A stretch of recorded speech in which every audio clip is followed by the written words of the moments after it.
मित्रों, किसी जीवात्मा ने मनुष्य की योनि में जन्म लिया है तो उसे कभी ना कोई पाप जरूर होता है, क्योंकि इंसान बिना कोई गलती किए जीवित रह ही नहीं पाएगा। लेकिन कभी आपने यह सोचा है कि मनुष्य के पाप करने की असली वजह क्या है? तो आज इस प्रस्तुति में हम इस बात को जानेंगे। महाभारत की एक कथा के अनुसार एक बार कुंती पुत्र अर्जुन ने भगवान वासुदेव से पूछा कि मनुष्य ना चाहते हुए भी पाप क्यों करता है और पाप का फल भोगने के लिए नरकों में 84 लाख योनियों में जाता है।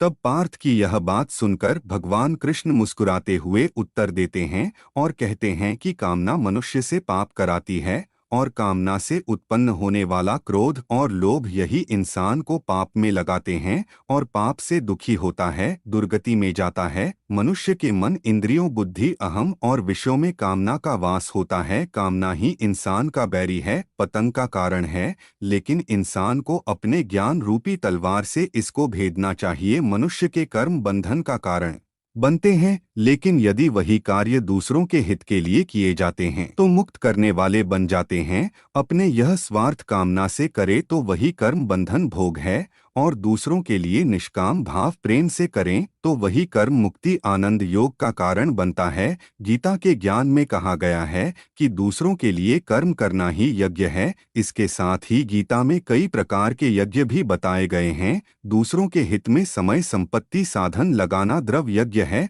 वही ईश्वर की प्राप्ति के उद्देश्य से योग करना योग यज्ञ है। इंद्रियों का संयम करने के लिए संयम यज्ञ है, भगवान की शरण में जाने के लिए भक्ति यज्ञ है, शरीर से असंग हो जाना अपने आप को जानने के लिए यह ज्ञान यज्ञ कहलाता है, जो सारे यज्ञों में सर्वश्रेष्ठ माना जाता है, क्योंकि इसे सब करते हैं और इसमें कोई पैसे या खर्चा भी नहीं होगा। और सत्संग भी स्वतंत्रता का सीधा रास्ता है, जिससे विवेक प्राप्त होता है। वो विवेक ही इस यज्ञ की सामग्री है। श्रद्धा, उत्कर्ष, अभिलाषा, इंद्रिय संयम इस यज्ञ के यंत्र है। तो हमें कोशिश करना चाहिए कि ज्ञान यज्ञ में अपनी कामनाओं को यहूदी डालकर जीवन मुक्ति का फल प्राप्त कर लें। इसी के साथ हम आपको बताते हैं कि किस पाप के बाद किसी योनि में आपका जन्म होगा। गरुड़ पुराण में श्री हरि ने पक्षीराज गरुड़ को बताया कि कैसे पापों के बाद व्यक्ति को किस योनि में जन्म लेना पड़ता है। सनातन धर्म में ब्राह्मण को भगवान के समान बताया गया है। ब्रह्मा हत्या का पाप शास्त्रों में यह बताया गया है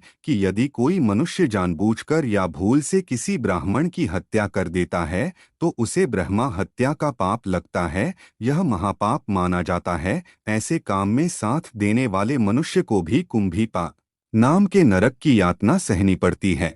गरुड़ पुराण धर्म कांड के अध्याय 2 में बड़े ही विस्तार से बताया गया है कि जो पापी ब्राह्मण जैसे पूजनीय लोगों की हत्या करते हैं, उन्हें मृग, अश्व, शुगर और ऊंट की योनि में जन्म लेना पड़ता है। चोरी करने वाला मनुष्य या ऐसे काम में साथ देने वाले को तामिस्थल नामक दुख भोगना पड़ता है। वही उसे कीड़े मकोड़ों की योनि में जगह मिलती है। वही घर का सामान चुराने वाला गिद्ध की योनि में, और दूसरे का पैसा लूटने वाला अपस्मार रोग से ग्रस्त हो जाता है। वही जो इंसान अपनी धर्मपत्नी को छोड़ देता है, वह अगले जन्म में गंडमाल नाम के महारोग से पीड़ित रहता है।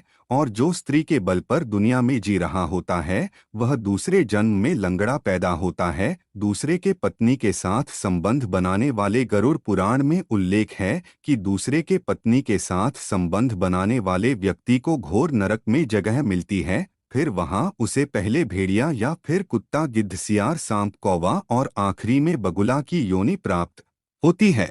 इन सब जन्मों के पूरा होने के बाद ही उसे मनुष्य योनि में जन्म मिलती है। अगर हम शास्त्रों की माने तो देवताओं पूर्वजों को खुश किए बिना मरने वाले इंसान को 100 सालों तक कौवा की योनि में जन्म मिलता है। उसके बाद मुर्गा, फिर 1 महीने के लिए सांप योनि में रहने के बाद उसके पापों का अंत होता है। तब जाकर उसे मनुष्य के रूप में जन्म मिलता है। हत्या करने वाला, आपको बता दें कि कोई भी व्यक्ति किसी का कत्ल कर देता है तो इस जघन्य अपराध करने वाले को अगले जन्म में गधे की योनि का जन्म मिलता है।